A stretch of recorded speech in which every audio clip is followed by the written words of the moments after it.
Nutan films present.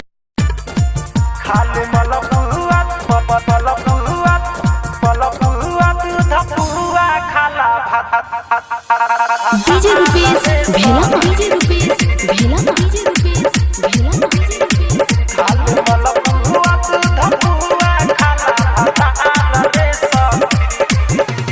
Mix by Pradeep प्रेमी।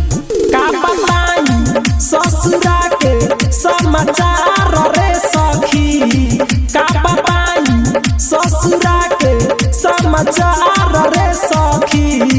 खाली मलपुआ, खाली मलपुआ दूध पुआ खाला भतार रे सखी। खाली मलपुआ दूध पुआ खाला भतार रे सखी।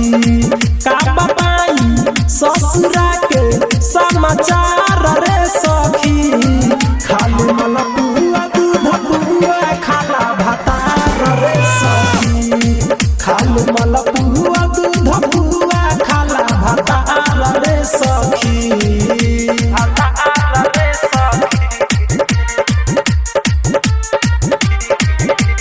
डीजे रुपेश भेला, डीजे रुपेश भेला, डीजे रुपेश भेला।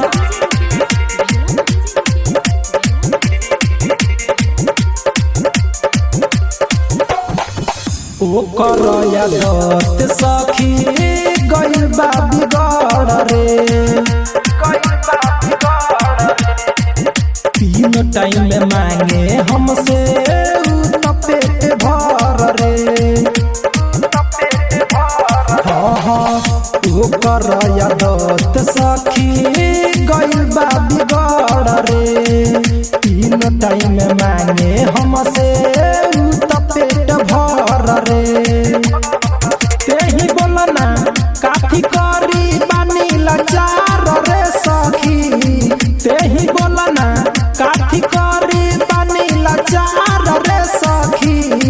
खाली मलपुआ, खाली मलपुआ दूध पुआ खाला भतार रे सखी। खाली मलपुआ दूध पुआ खाला भतार रे सखी।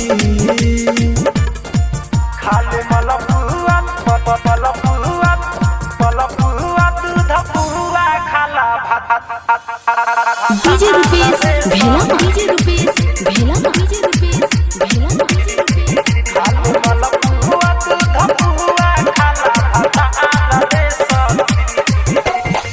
घोरेला में तेरी लौटा ढोड़िया में लेके। 20 से 25 मिनट छोड़ देला भेके। ए सखी घोरेला में तेरी लौटा ढोड़िया में लेके। 20 से 25 मिनट छोड़ देला भेके। देखी राइटर परमत के चुएला रे सखी। देखी प्रेमी परदीप के चुएला रे सखी।